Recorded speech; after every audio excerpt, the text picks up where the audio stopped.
everybody. Welcome back to What We're Watching, a podcast to keep your eye on. I'm your host, Reese Potter, And I'm Ava Potter. and we are coming to you live together. This week, Ava is on spring break, so you're going to get a little bit of both of us today in person. So, this week, we wanted to jump right in because it is March.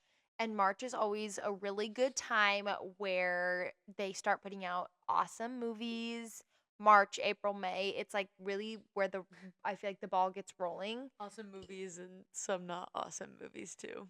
Well, it's really where the movies start coming. You know, you see a couple trickle in January, some in February, but I feel like March is when it really starts to, the ball gets rolling. Release wise, yeah. A lot of movies I feel like come out in this time, and then I feel like November is also another month a lot of movies come out.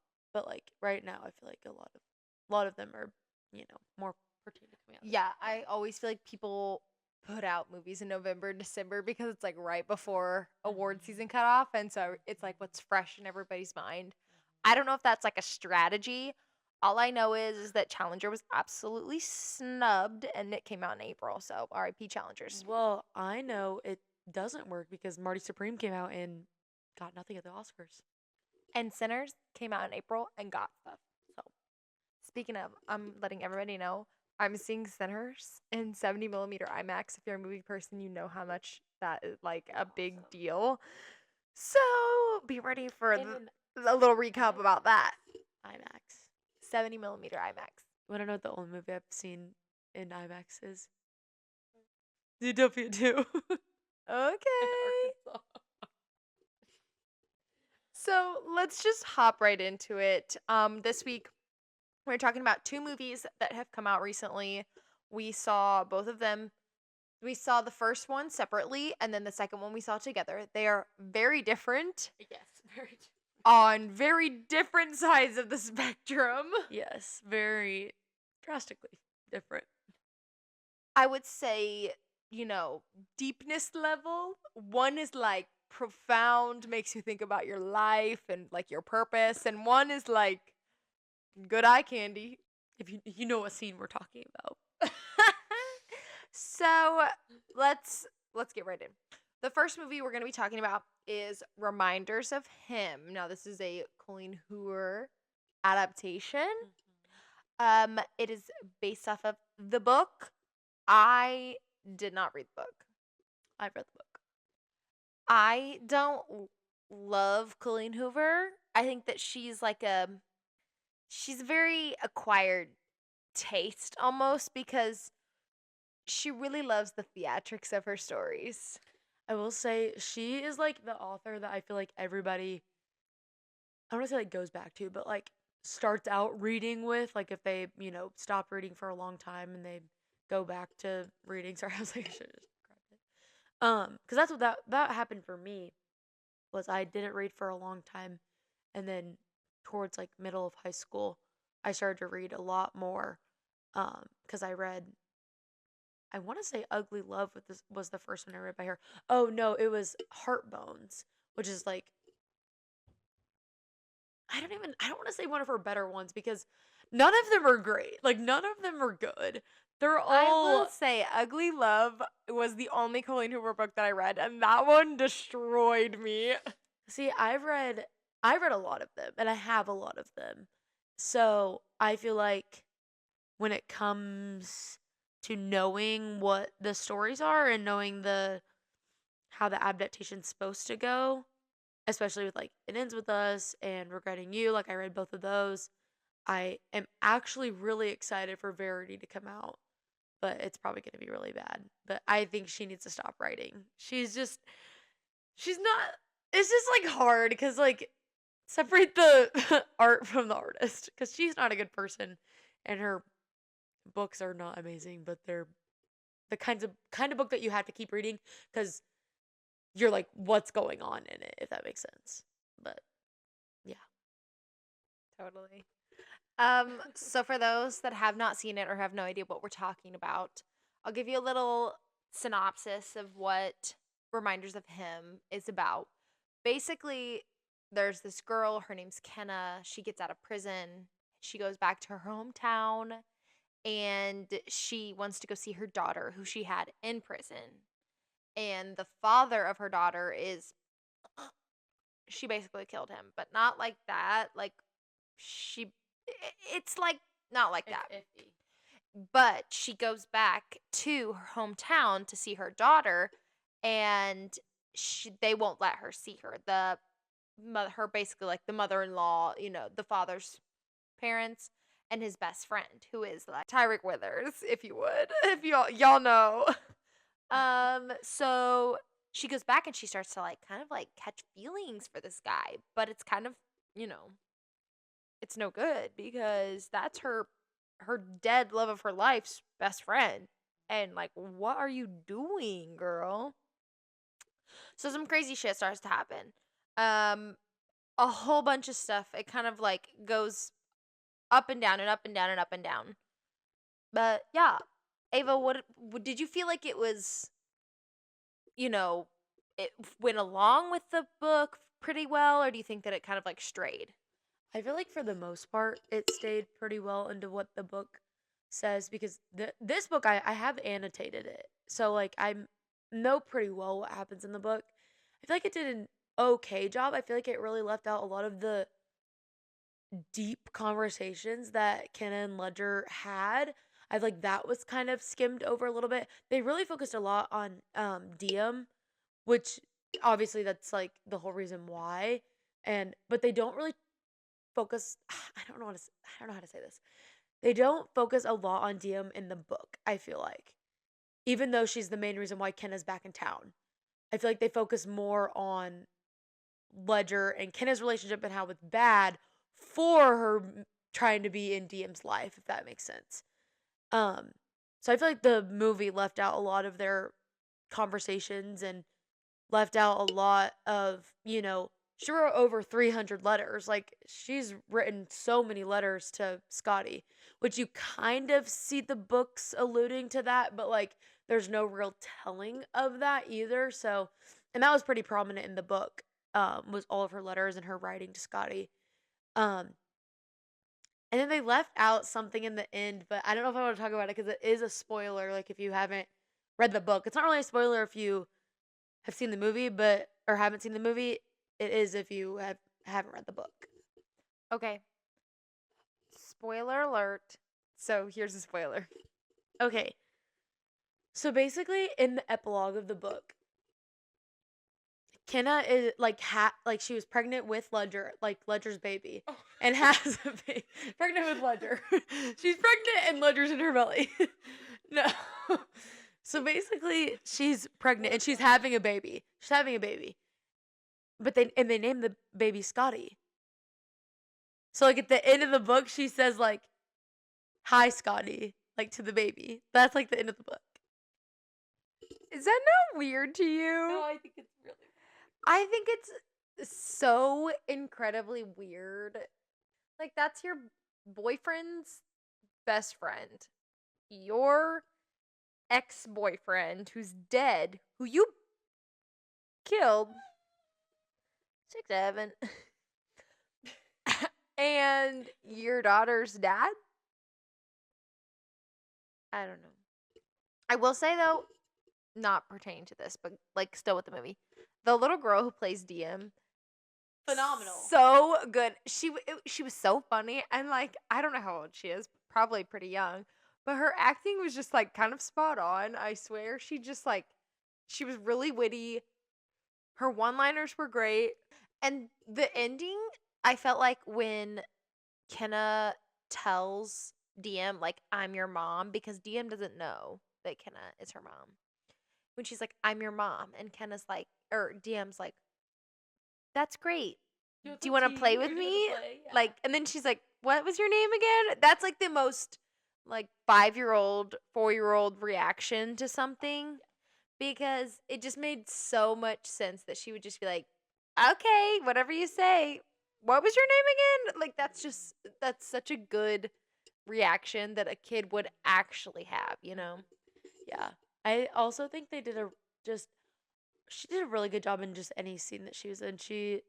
I feel like it's where your eye fell was to watch her instead of like, our well-known actors and actresses that are in this movie. I feel like every scene she was in, I was just staring at her because she was just so funny. I was waiting for her to say something really funny again. Um, I will say I really loved the freaking pigeon scene because that's exactly how I pictured it in the book. It was exactly like that. So Yeah, that it's like a thing throughout the book and throughout the movie. Is that a freaking pigeon? So when you catch that in our vernacular lately, like that's obviously why. Speaking of the cast, holy stacked cast. It's crazy to me because I feel like Colleen Hoover really writes these mid stories. The scripts are pretty mid, but somehow is able to secure always the most stacked cast. Like when we talk about like let's start with it ends with us. Justin Baldoni and Blake Lively. two pretty well-known people. I feel like a lot of and like what's her name? The who is the sister? She's well-known too. I don't remember her name, but she is a really well-known actress. She does a lot of voice acting too. She's in a lot of those animated movies. So it's like and then in Regretting You, there's like, well-known people like Dave Franco who's been in literally so many movies. Like everybody knows Dave Franco. Like it runs a grape. Like, like, I know Dada. Like, I know Dada. And then Allison Williams and Mason Thames, McKenna Grace. Like, naturally, McKenna Grace, Mason Thames. Like, we love them. Like McKenna Grace is the it girl. Like she is the it girl. She is now like the baddest. Daphne. She's now Daphne. Literally. So yeah, I'm just saying like they are able to pull these stacked cast, which I'm sure that it's money talks, baby. But You know who's in Verity, right? oh, freaking Verity, I think, has almost the most stacked cast. Oh, well, you know who's in Verity, right? well, yeah, Dakota Johnson And Anne Hathaway. oh well, and Josh Hartnett, who we know from Trap very well. That movie was It was something. I enjoyed it. it was interesting. I mean, like I too would probably what's your go plot? on live stream instead of calling the cops if I was in a murderer's house. Well, yes. I mean, in today's day and age, I mean. Right, like we trying to get that clout.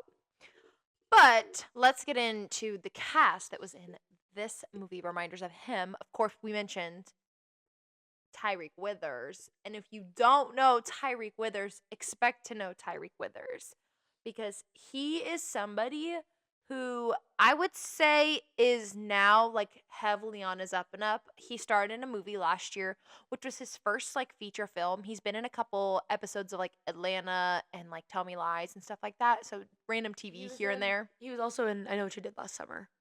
Right. The new adaptation of Right. that. But his like first feature film was the horror movie Him, which is all about football and kind of like football as a religion and like sacrificing yourself to be like the greatest of all time. Now I will say Him, people didn't love it, but in this household, it was number 1 on the charts. Like we watched Him as often as we can. That soundtrack, fire. Like we love Him and we love Tyreek Withers. So we were locked in as soon as we saw that he was in this.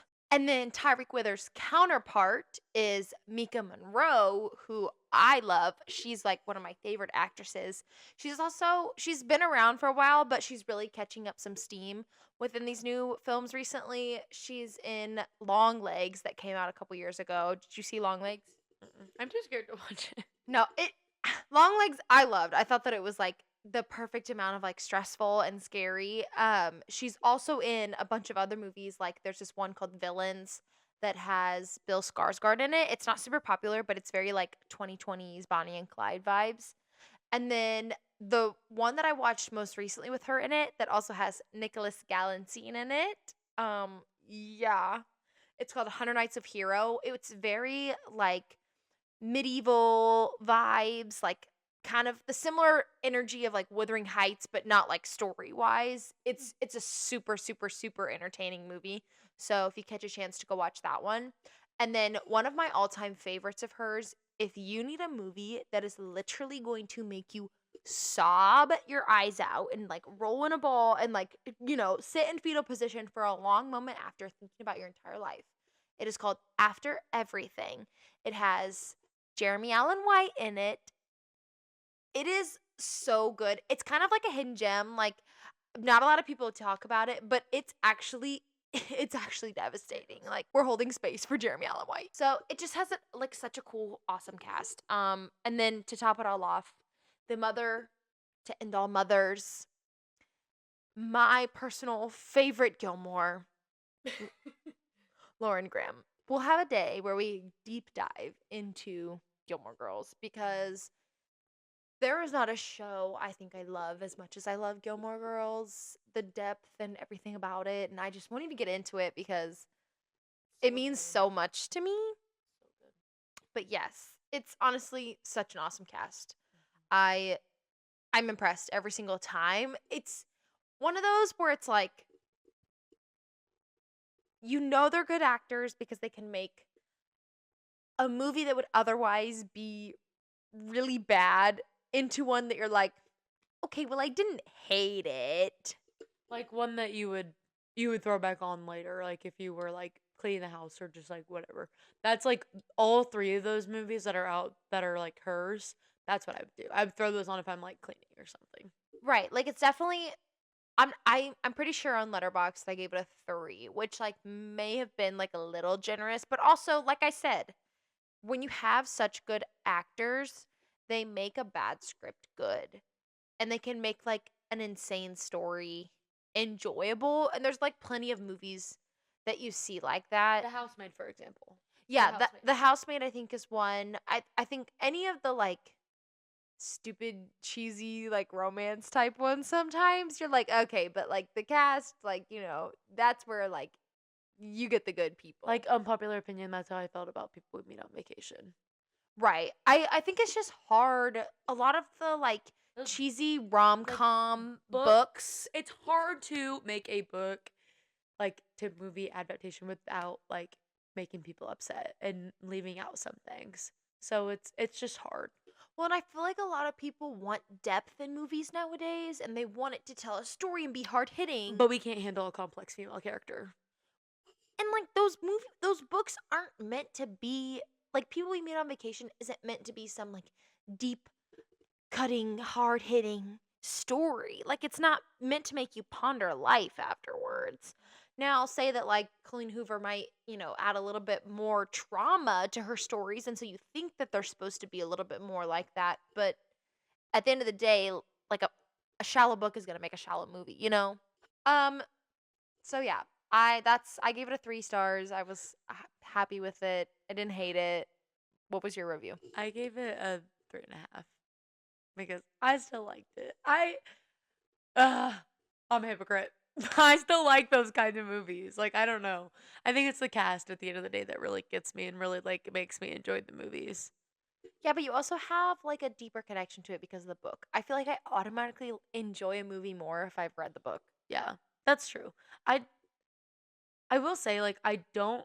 She's not a good writer. Like her books are like because they're not hard to read. They're really easy to read, and they're those kind of books that like you keep turning the page because you're like, what am I reading? And like you said about the trauma thing, like she literally just throws trauma to all of her characters. So Like in Ugly Love, I'm sorry, it's the only book that I read. Crazy, like absolutely insane. It's the only book of hers that I read, and I remember like what happens in that book is actually insane. And it's kind of one of those ones that it like hints at it the whole book. And so you try to like guess and think of what it could be. And at the end of the day, you're like, if I was 10, then what the fuck is this? Because that's every single one of her books. Is what the fuck is this? And I don't know what her obsession is with like homeless boys growing up to be men that are like super successful or like really like overly traumatized, like anything with like maternal and motherhood being so traumatizing is like all of her books too. So I don't know. I feel like the movie was very much more like motherhood forward than what you speak of about the book. Like I feel like the book was very much like relationship forward and the movie was a lot more like motherhood forward. Yes. Exactly what I said. Anywho, enough about traumatizing books and Colleen Hoover. Most traumatizing woman I've ever met. Let's talk about a movie that traumatized me in a different way, but like for good. Like I've been changed for good. Um, why am I funny? The movie I'm talking about is Project Hail Mary, the new like kind of like space interstellar, but like on steroids and like 10 times more color than Interstellar. Like holy rainbow, like threw up everywhere, like Skittles, like taste the rainbow threw up everywhere. Good Skittles, do you get it? They had the sour Skittles. Okay, thanks. Anywho, Reese is gonna tell you what it was about. So, a little synopsis, or just I'm only gonna tell you things because I personally think if you're gonna choose a movie out of the two we talk about today to go see in theaters, it better be Project Hail Mary. Like after you watch this, go book your ticket because seriously, this movie was nuts. Like it was something that you sit with, like you sit and you watch the credits of You the sit film, and you like you ponder. pondered. It was insane. So I'm not gonna give away like any spoilers because I want you guys to go see this. So basically, what happens is it's all surrounding this teacher. His name's Rylan Grace, and he's like a middle school science teacher. And apparently, the Earth is in trouble because our sun is dying. So there is this line of particles that is going from the sun to Venus. And they find out that these particles are astrophage, which is basically eating away at the sun and causing the earth to cool down. And so basically that means in like 30 years, the earth is going to die of starvation and like that's hashtag bad Like, news. crops will die and like animals will die, like that. The ecosystem's gone. Basically big bad news. It's just like not good, like that's not what we want. So basically Ryland, I'm not gonna give anything away, but he ends up being on the spaceship. Okay, he's on the spaceship. That's what like this opening scene is. He wakes up and he's on the spaceship. Okay, right, science teacher in space. And so basically he is now traveling. So there's a bunch of different stars dying in the galaxy. He's traveling to another star in our galaxy that is not dying, but it's like one of the only ones that's not dying. So they're like, if there's like astrophage here, like, why is this star not dying? Okay, so here they're like, let's send some troops out there to figure it out. So while he goes out there, he sees this blip, is what it's called. It's blip, but really what it is another spaceship. Hashtag aliens. Yep. And cool aliens, not like weird like aliens, but like Rocky. Specifically our king Rocky. Rocky is a rock alien. He's made out of solid xenon, which like my science nerds in the crowd, you heard me right. Solid xenon. Xenon's a gas. Solid xenon. So basically Rocky is this like rock spider thing. Okay, and Rocky's Earth is also dying. So he got sent to figure out, like, hey, what's going on? So then they work together and figure out what the heck is happening, basically. So that's kind of what Project Hail Mary is about. There's a lot of science talk, but trust you can watch the movie and enjoy the movie through the science talk. I don't know a lot about science, let me tell you. My ACT score for that is not amazing, but I still like grasped what the movie was talking about and understood what the movie was talking about. Granted, I had two chemists sitting next to me, but like that's fine. But it was just overall, it's that kind of movie that really like you sit there and you're like, okay, so we're doing this. Okay, so we're doing this. Like that's how that movie I feel like felt for me. It was like the beginning was kind of slow. I was like unsure if this was something I'd really like, but I'd heard from so many people that it was going to be such a really good movie. So, I held out on it and it did just that. And I feel like you just become so maternal over both Rocky and Grace too, because Well, yes. I agree. I to Ava's point, I think that because it starts out pretty back and forth between like figuring out why this is happening and him also on the ship because he wakes up on the ship not knowing like where he is, kind of like some amnesia. And so there's a lot of like back and forth at the beginning, which I think can like, it can start off a little bit slower. But what really drives this movie is the visuals. It's insane. And I mean, to put this into perspective, this movie had like a $250 or a 200 a $250 million budget and didn't use a single green screen. Like I don't think people understand how impressive that is, that this movie was like no green screen, similar to how like the Wicked movies are. This whole thing was built on like sets. Like their entire spaceship in the movie is all a real spaceship that they built and put together and that they filmed in. And I just like, I think that that's actually insane.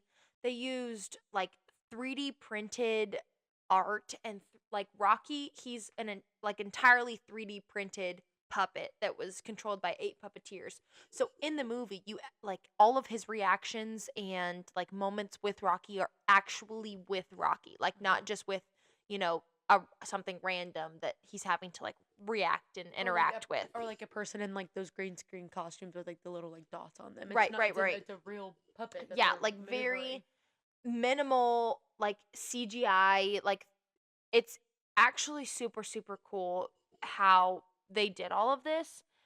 And I think that it just goes to show when you see the movie like how crazy that is when you see the scale of like what is being shown, if that makes any sense. That was a long way to say that.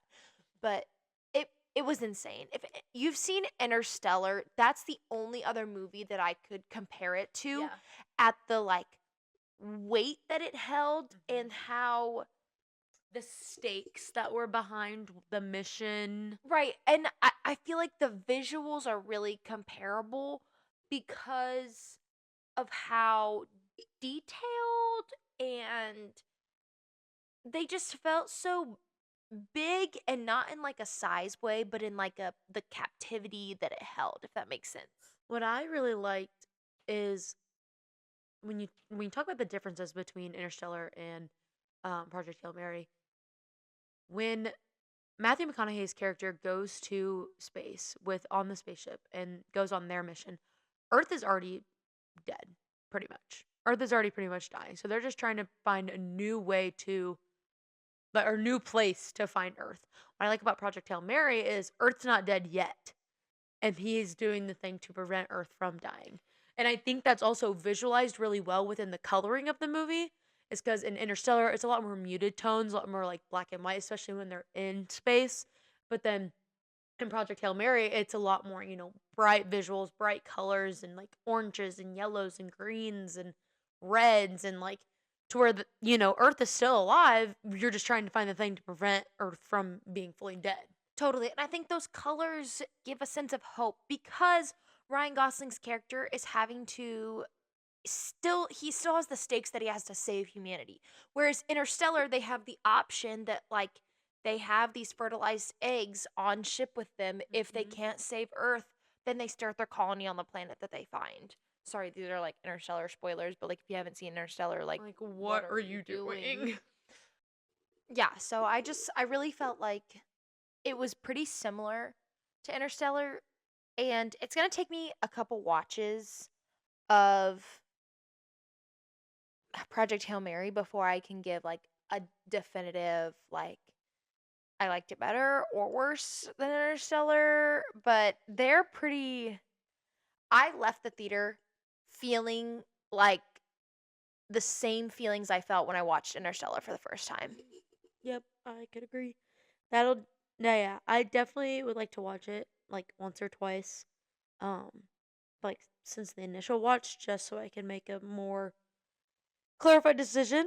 But honestly, at this point, I think I like Interstellar more just because it's I've seen it more times and I've been able to, learn all the, behind the scenes stuff, what this means behind that, like the clicks and this and that and the score. Oh my god, I love the score of Interstellar. But this movie does a really good job in all those aspects as well. So I'm excited to learn more about it and watch it more times so I can like learn those smaller details like that. Yeah, like we're not putting two pretty bitches against each other. Like I think two bitches can be winning at the same time. And that's what's happening here is like they're both phenomenal. They're just very they're just very similar. And I know that there's a bunch of other space movies out there, but those are just the two that like stand out to me. It just met like the similar vibes. Speaking of the score, holy guacamole. Like I remember literally in the movie like hitting Ava and being like, "Do you hear that? Like do you hear this? Like this is so good." Specifically this one song that's called Time Go Fishing. It's seriously like that song. I've been listening to just that song. Like the whole score is so good, but that song has changed my life. It's similar to like Chasing a Cornfield for me from Interstellar. Ugh, like when you become, I feel like appreciating the scores of movies is like so pretentious, but also I literally love listening to a score rather than like a soundtrack. I do too. Especially when I'm doing something, like if I'm doing homework, especially like I will always throw that Interstellar soundtrack on if I'm doing homework, need to lock in on something. I've really over the past couple years have become very fond over listening to the instrumental things, and listening to just, the scores of movies cuz they're just at the end of the day that's the basic foundation of a movie and why you feel what you feel during those scenes. Right, you don't even realize how much a score affects the scene until you watch a scene without it. And then you're like, oh my gosh, like I didn't even realize how the music behind it could make it sound so hopeful or make it sound so stressful or how it built it up or tore it down in a way. Like, I'm sorry, but there are certain things that would not be what they are without their score. Like, the Challenger's score is iconic. Match Point is one of those songs that will literally like anytime I hear it, I'm immediately like drawn back into the movie because it fit so perfectly. Like I can't describe I can't describe how a song can literally sound like a tennis match. And then you play that song and I'm like, it literally sounds like it. Like it sounds what I expect a tennis match to sound like. That's not like the ball hitting the rackets and the paddles and stuff like that. What you don't also realize is when you're watching those kinds of movies, like your physical reactions to it too. Like mentally, you can have those reactions and feel those emotions, but physically, you have reactions to those to the score too. Like I know for me, whenever I watched Interstellar and Project Mary for the first time, the small scenes where they would have it be like outside the you know spaceship, and it's just that dead silence. I don't realize how tensed up my body is. I didn't realize until that scene where I'm like, hunched up in a ball, like, oh my gosh, what's gonna happen? And then like Begonia, the scene of I don't want to spoil, but like the scene of what's going on in the basement, what's going on outside, that score right there, that at the same I was like out of my seat, like pushing myself off the seat, being like, oh my gosh, like two crazy things are happening. So that's what I really love about the score is it not only mentally and emotionally makes me feel something, but physically it makes me feel something too. Yeah, I think the score is what heavily influences the emotion tied to the scene that you're watching. And I'm sure that there's like videos out there, but I'd love to see like somebody take a scene and play like multiple different scores underneath it and over it to see like how it affects what you feel from that. So okay, so I also last thing that I wanted to get into because it's not necessarily important to the story, but I think that it is so hilarious and iconic. And like what a freaking stacked cast. And like what a freaking iconic and fun run. The director of Project Hail Mary is Phil Lord. Ava, let me list you off some of his other films that he's done. Aside from Project Hail Mary, he has done 21 and 22 Jump Street, Cloudy with a Chance of Meatballs, Hello, America. I'm Sam Sparks. and the Lego Movie. Naturally, one of my favorites. I love the Lego Movie. Like, you don't like. I know Dada. Like, I love the Lego Movie. I literally watched the Lego Movie last night. Yeah, so I just think it's so hilarious that those are the films. So we have Phil Lord and Christopher Miller are the directors, and those are the films that they did. These crazy fun, like not dogging those other 4 movies I love, but then you throw Project Hail Mary into that loop, and it's And you're like, well, yeah, it's insane. But I'm here for it. I'm of course here for it. same. Like, I'm sad. Yes. So all in all, we have 2 movies for you this week, guys, that we think are pretty worth it to see. Project Hail Mary, 100%. Naturally. And reminders of him, if you have a little, extra cash in your pocket you're willing to spend. You got that $6 Tuesday, or just, fun little little deal going on at the movie theater. Or, an AMC, A-lister, something crazy like that. And you really want to spend your money to go see it. Go for it. But you could probably wait like 3 months and see it on streaming somewhere. Exactly. Yep. So we're saying Project Hail Mary is something you need to go see in theaters right now. Like seeing it on a Yes. TV in your living room is Yes. not going to hold the weight that it will if you see it in theaters. Yep. Go see it in theaters. Yep. And reminders of him, I'd say wait for streaming. So you Sentence we never say. right. Because support your local movie theaters. Go to the movies always.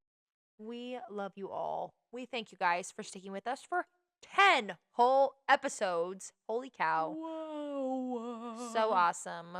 We are so happy to have you guys in our little community with us. We love y'all. We hope you guys have a wonderful rest of your week. Keep on watching all the good stuff, and we will see you next time. Bye.